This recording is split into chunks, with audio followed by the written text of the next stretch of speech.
Shalom, my bitches. My end is here at NFY bringing you Taking Back the Sky by Hambone3110.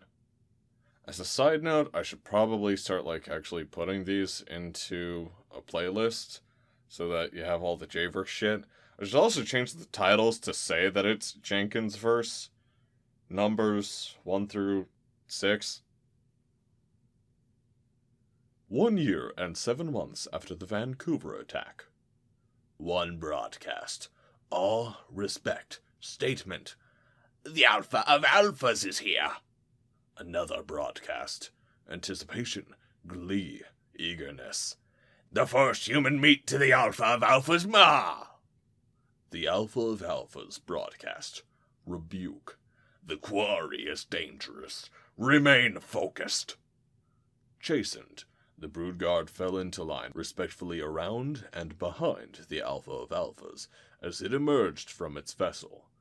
It stood nearly a head taller than even the largest of the lesser Alphas, and had undergone yet more extensive cybernetic upgrades, bonding all manner of arcane technology, reputedly of its own design, into its flesh.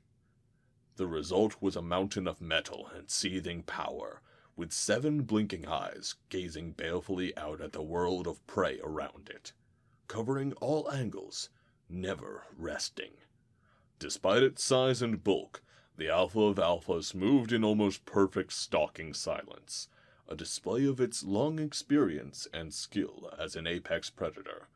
Without further communication, the Guardian brood followed their master as it pursued the most recent contact report.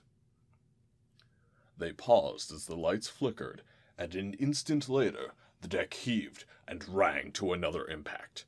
A stray shot from the battle in the void outside. The Dominion's vessels were selling themselves dearly, even self-destructing rather than accept capture and the fate of all prey. But this was the first time the swarm of swarms had shown itself, and not even a third of it was committed to the battle. Most were still cloaked, still on standby for the event that the Dominion reinforcements should arrive. By the decree of Alphas, the hunters were yet to show their full strength. That third, however, was still many thousands of ships, and the defenders had either fled or been swept aside in their suicidal bid to protect the station for as long as possible. The party inside found their quarry when a brood lesser tumbled into the corridor before them, crushed and broken, dead before it had stopped sliding. The Alpha of Alphas broadcast, command, "Release the drones!" They did so. A swarm of insect-sized devices that would record what happened next and inject the footage directly into the prey's data network. This, they knew, would prove to the prey beyond any doubt whom they should most be fearing. The micro-drones zipped up and out, retreating to the corners and ceilings of the room the dead hunter had been thrown from, and then the Alpha of Alphas stalked through the door. Caleb wouldn't admit it, but he was starting to get scared. The children were hiding in a storage locker behind him, and so far he'd kicked the ass of every white freak that had come for him, even 10 at a time.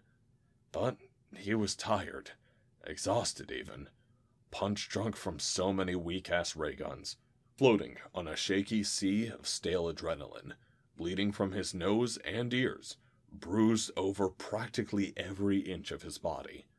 He still willed himself to stand up and face the next monster that came to challenge him. This one, unusually, came alone. It was larger than the others, and armor-plated. It did not, however, seem to be carrying one of those pulse guns. Caleb was not an idiot. He wasn't about to assume that the monster was unarmed, and he doubted that he could have got past that armor when at his peak, let alone now. He could see the writing on the wall, and felt strangely at peace because of it. "Time to die, huh?" he asked the monster, which surprised him by growling a reply in English. It actually spoke English, too. He could tell the difference. Yes, time to die. Meat to the maw, it said. Fuck you, Caleb told it. He charged. The alien raised his arm, aimed at the ground in front of him, and fired once. He died. The Alpha of Alphas broadcast satisfaction. The builders are to be commended. These nerve jam grenade launchers work exactly as anticipated. The servos of its powered exoskeleton whined as it picked up the dead human by the back of his neck. The quarry seemed even heavier in death. The coordination and balance that kept it upright and agile during his life was gone now, replaced by a few lingering twitches as the last jolts of the nerve jam effect rampaged around that delicately optimized masterwork of a nervous system. All that was left was a mass of meat and bone, as heavy as the Alpha of Alphas itself was, even in its exoskeleton, and a fraction of the size. No matter, the prize awaited. Its helmet dismantled itself, dissolving into a swarm of construction nanites, and crawled back into their hive at the nape of the Alpha of Alpha's neck.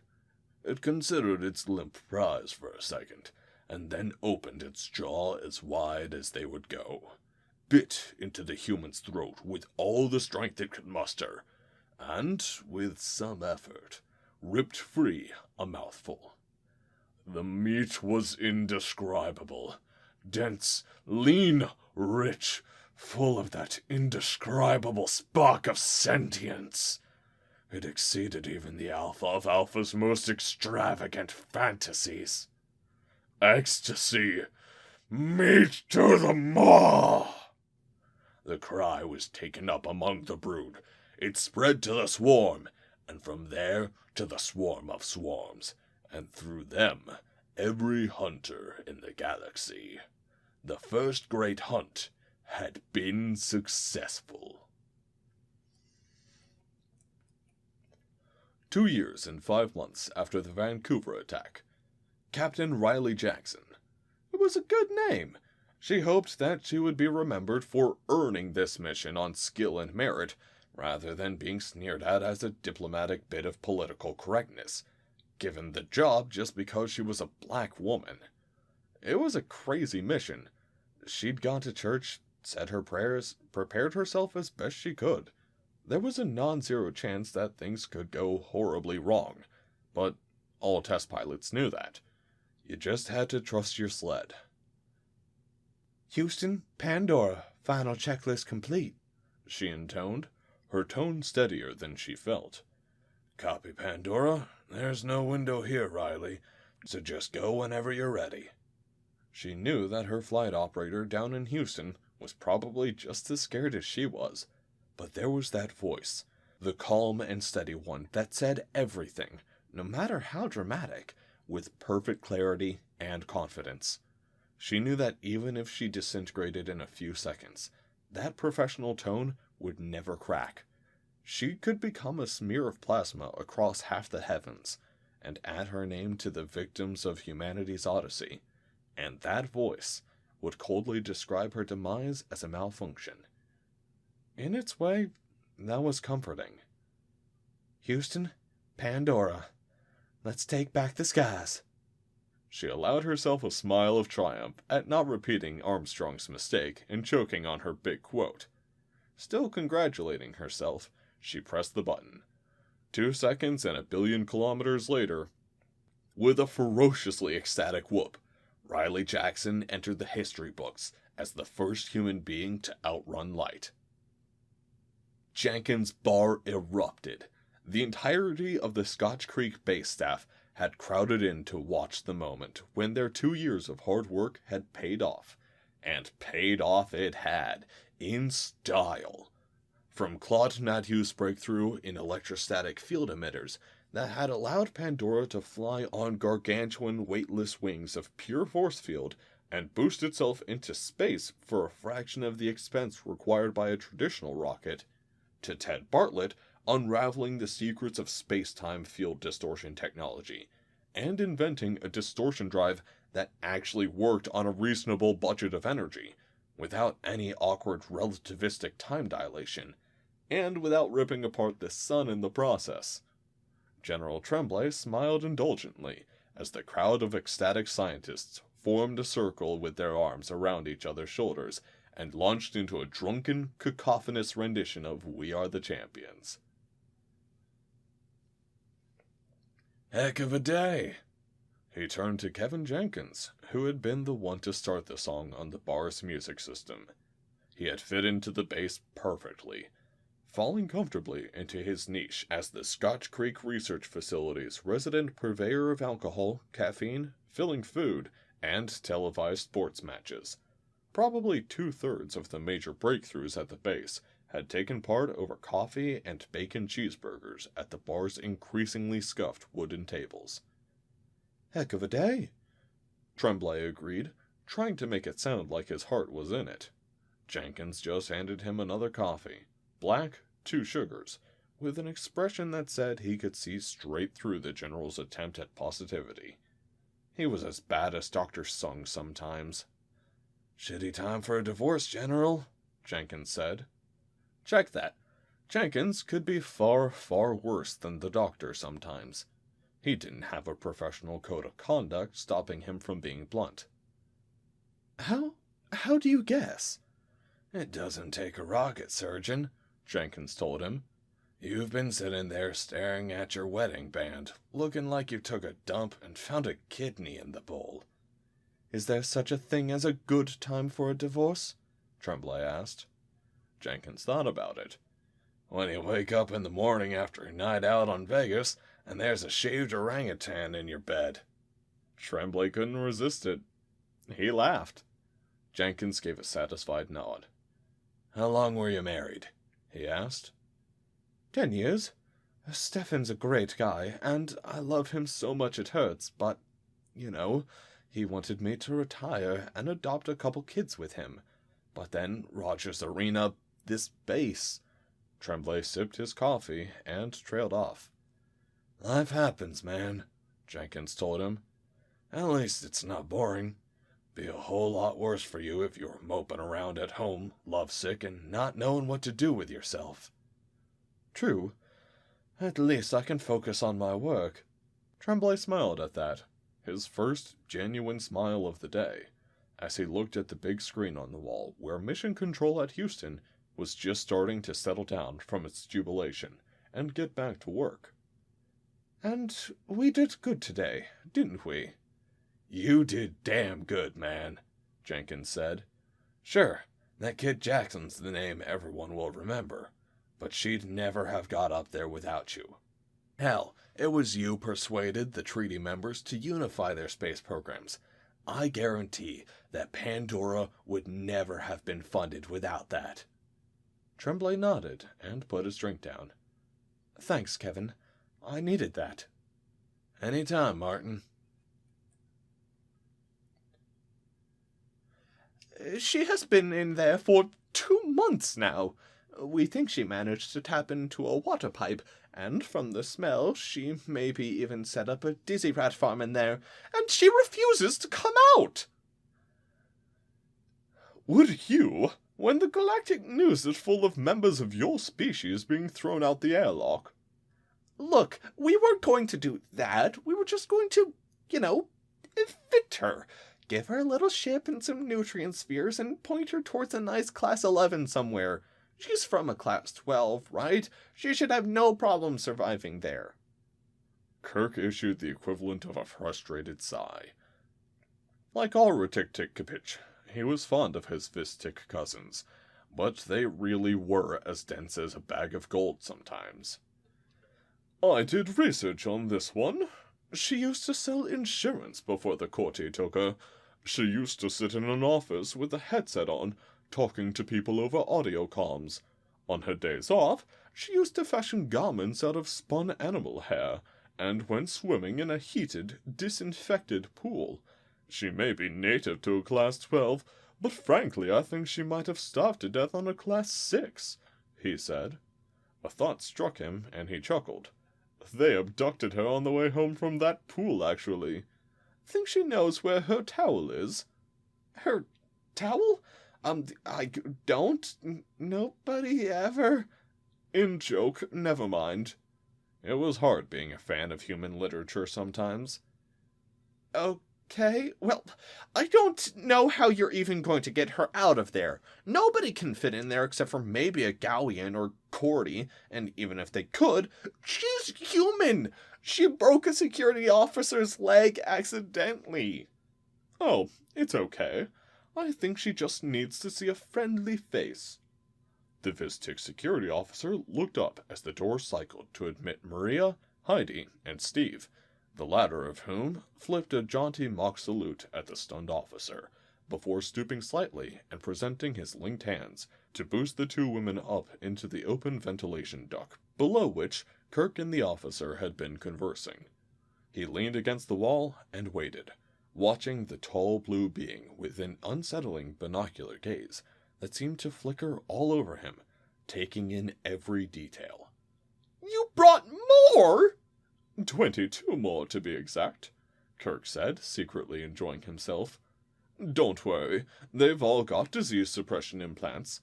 But don't you know how dangerous? Who? Them or the hunters? They're nice people. A little strange, some of them. And I really can't tell if that's because of the isolation, or if that's how they always were. But trust me, every single one's as moral and good-natured being as you could ever wish to meet.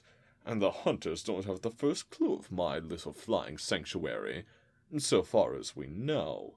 Besides, if this goes as well as it usually does, she'll be on board among her own kind, and will be gone soon enough. Sanctuary? You're keeping them safe? Kirk nodded. Somebody has to take care of the poor little monsters when the galaxy is losing its mind, he said.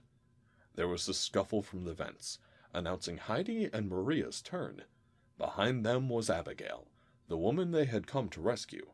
She dropped lightly to the deck in the, for her, light gravity, shot the officer a glare that wished it could have been as deadly as the rest of her, and shook hands with Steve, who put a friendly arm gently around her shoulders and guided her from the room. Kirk was secretly delighted to notice that she had a large beige towel draped over her shoulders. See, problem solved. Now you can put out the word that your station is a human-free zone, and the great hunt will pass you by. He said it lightly, but there was an accusatory edge to the apparently benign observation. He regretted it when the officer wilted slightly, and reminded himself that it wasn't the poor young man's fault. He was just following orders, in a job not dissimilar to the one Kirk himself had held only a few years ago. On a whim, he decided to repair things, and sent a small currency gift to the officer's personal network. Here, get yourself some Tilktenurk, or something. My treat. You'll get in touch if any more humans show up?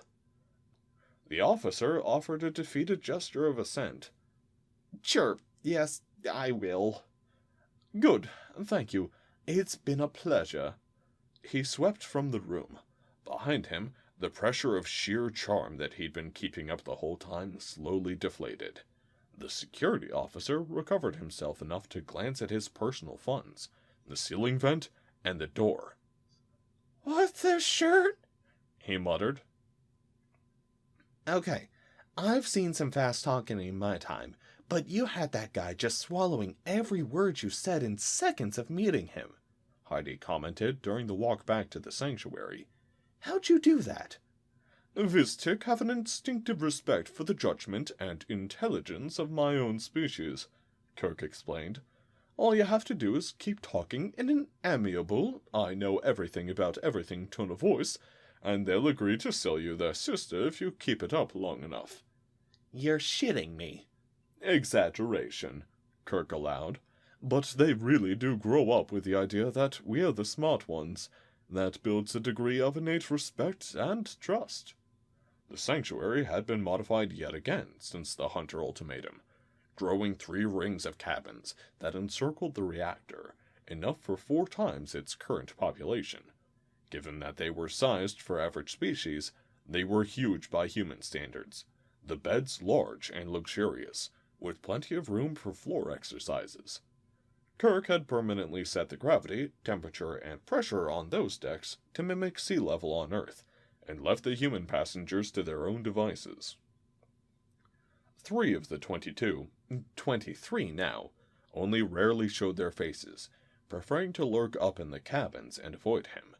The rest were happy to spend time in the large recreational area, playing games, watching movies, or just hanging out and talking.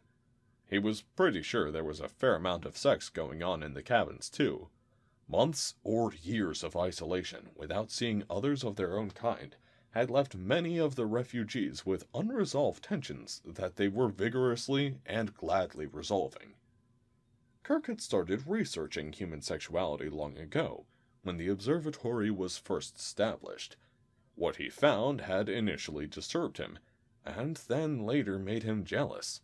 Among his own kind, the point of reproduction was reproduction. It brought emotional fulfillment and intellectual pleasure to carry out the act of continuing the species, and the act itself was reportedly pleasantly intimate, and had some enjoyable sensations. Kirk didn't know firsthand, having fathered no children. For humans, however, the act itself seemed to bring intense physical pleasure, as well as considerable emotional satisfaction and social repercussions. Like everything the species did, there were conflicting norms and etiquettes everywhere. There was a stigma about having no sex, and a stigma to having too much. There was a stigma to having never had sex, and a stigma for having it prior to engaging in a legal bond partnership. There was a stigma to sex with members of the same sex, and the fact that this was even an option had been a source of major confusion for Kirk at first. And most humans seemed to be inclined to some extent to bisexuality.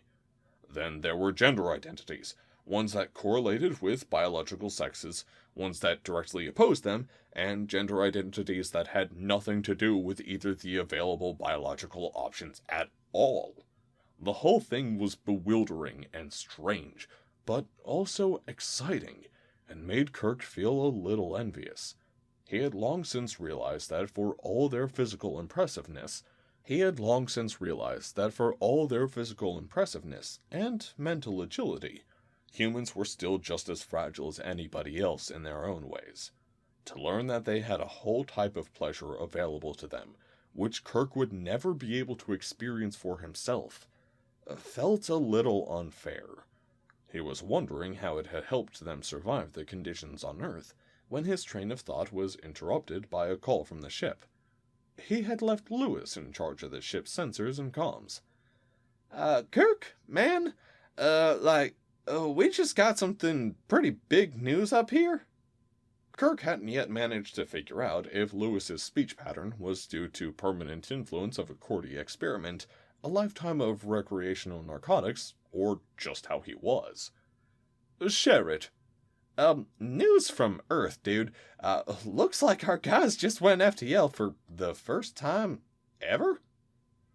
Kirk came to a dead halt in the hallway, oblivious to the beings that were edging around the knot of 3 humans and past him. Kirk, why are you smiling, man?" "Oh, no reason. It's just nice when your friends impress you." "Meeting is called to order in the chair, and so let's get on with this. How did they get to FTL so quickly?" The scribe scrambled to finish the block of formalities that were the usual preface to meetings of the Dominion Security Council, and then gave up in bewilderment as the representatives of 5 different species all tried to speak at once. While most of the remaining representatives just looked silent and glanced sideways at one another, one raised a huge hand and waited, radiating a patient pink. "Councillor Vendrick," the chairman addressed him, "you have an opinion?" "I do." The clamor died, and they turned to listen to him.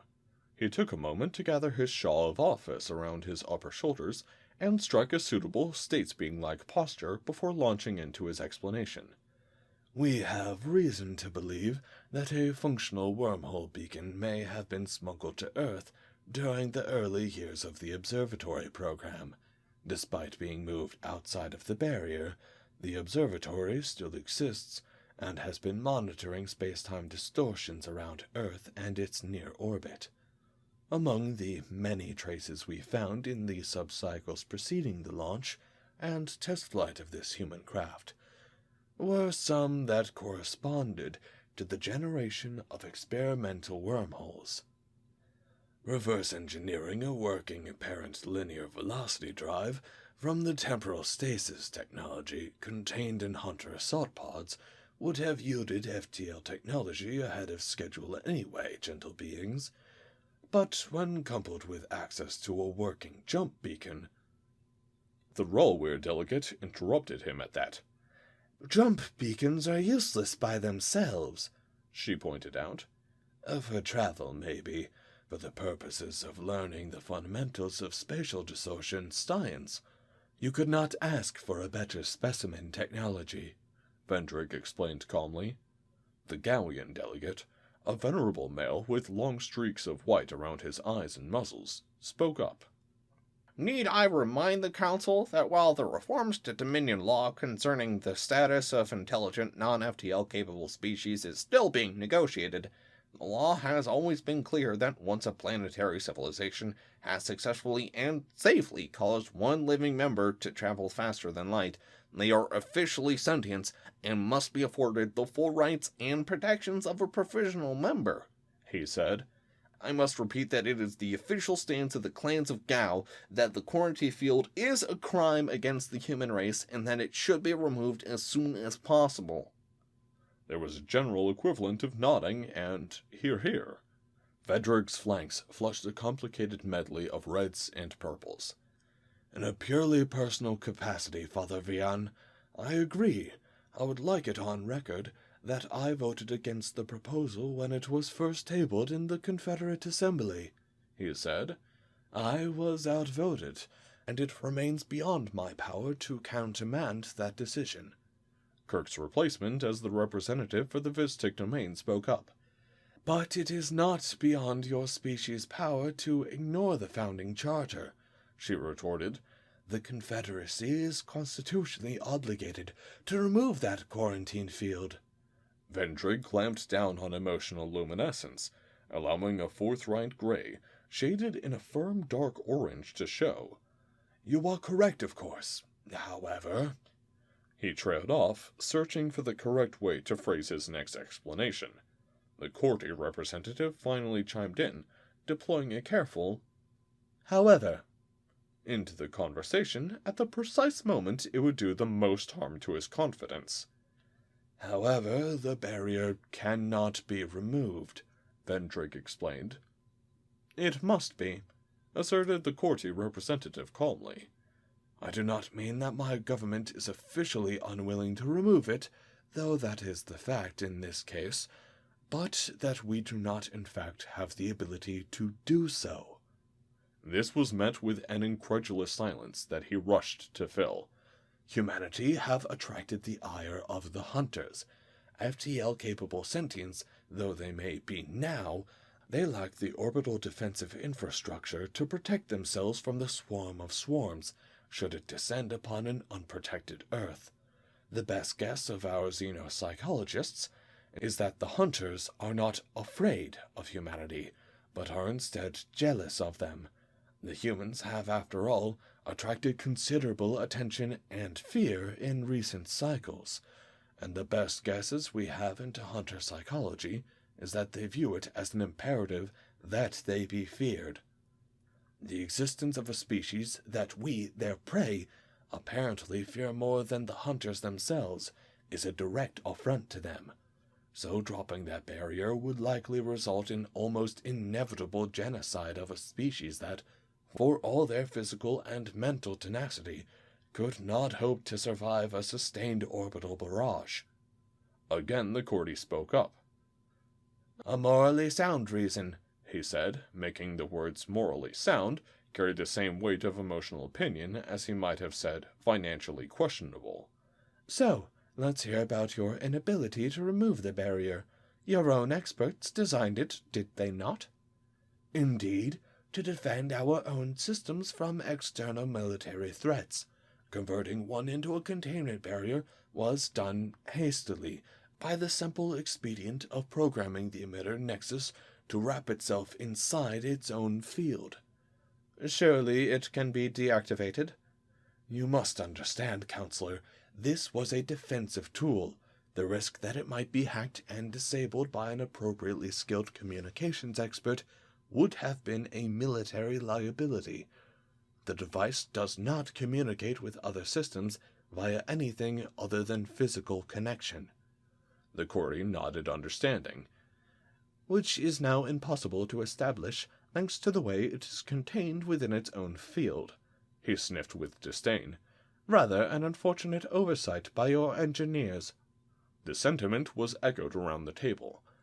The Confederacy will make all appropriate reparations to the human race, of course, Vendrick said hurriedly. A safe assertion, considering that they appear to be indefinitely contained, the Galleon said. The Mother Supreme of our clan of females will be notified of this, however. If you cannot make the appropriate reparations to the human race, you can at least offer all necessary steps to compensate those humans who are stolen.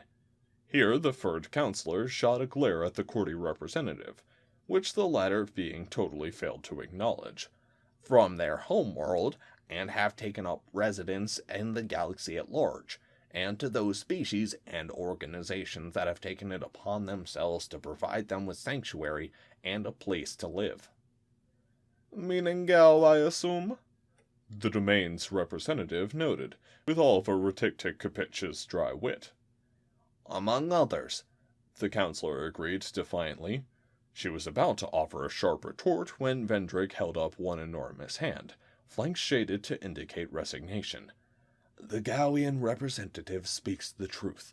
The Confederacy is thus obliged to compensate them, he agreed, having spent several boring days reviewing the law and precedents that applied to this scenario, none of which had contained any help for the Confederacy. What are the terms requested by the clans of Gao? He asked. Food supplies, nutrition supplements, and medical supplies necessary to support all humans who choose to accept sanctuary on our homeworld, plus appropriate military hardware and assistance to defend our planet from hunter retaliation, the counselor replied, having clearly memorized the terms in advance. An immediate cessation of information blackout surrounding Earth and the establishment of diplomatic channels so that all stranded humans may directly contact their loved ones. Remuneration compensation to our people equivalent to 10,000 Dominion developmental credits per human refugee who settles on Gao for longer than 2 cycles, and a 5-cycle waiver on our obligation to commit units to the Selzy conflict. Those last 2 terms are unacceptable, the Rowware delegate objected, siding with the Governor Agnag Uvendrugan. Excessive, certainly, Vendrick agreed.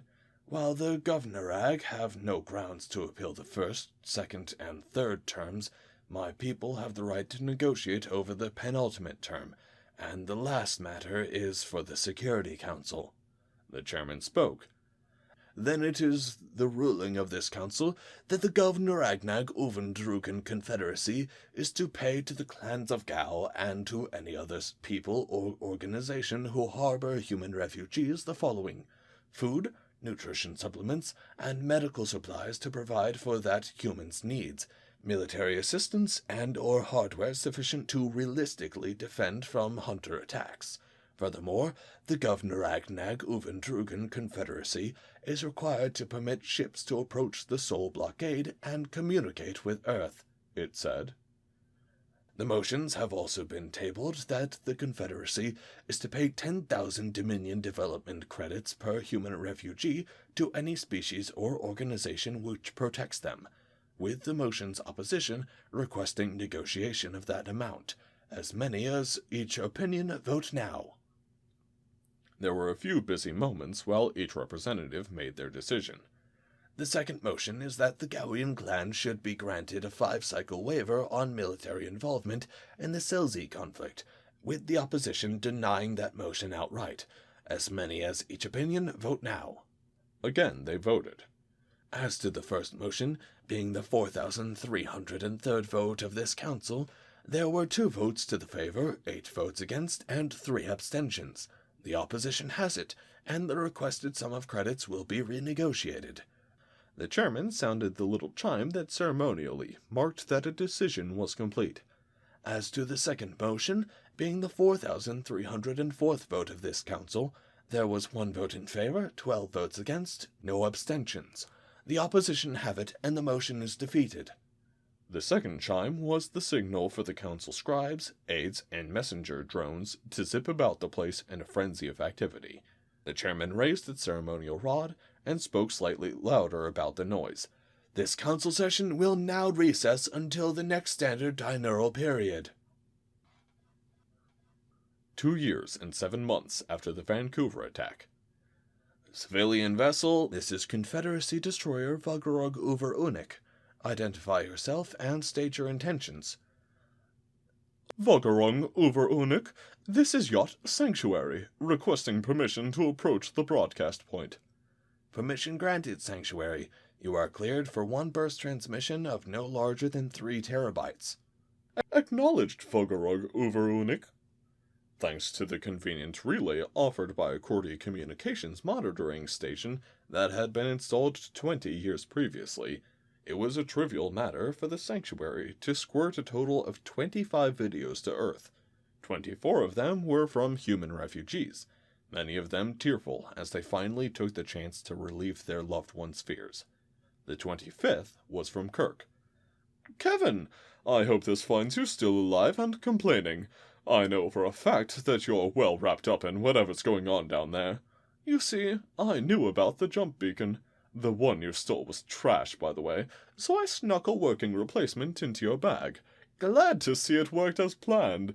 Tell whoever you gave it to that if they tune it to the algorithm that's on screen right now, we can start sending some of these people home. Now, on to the really important stuff. If I know humans, you're probably already well on your way to dropping this barrier somehow. But take it from your old friend. For the time being, that would be a very, very bad idea. You see, a lot has happened up here since Vancouver. End Part 6. Alright guys, I hope you enjoyed that one. If you did, go ahead and leave a like. If you want to hear more of my stuff, go ahead and subscribe. If you want to let me know about something, go ahead and put it in the comments. And if you want to be kept up to date with my shenanigans, hit the bell icon on the side. Have a nice one, y'alls.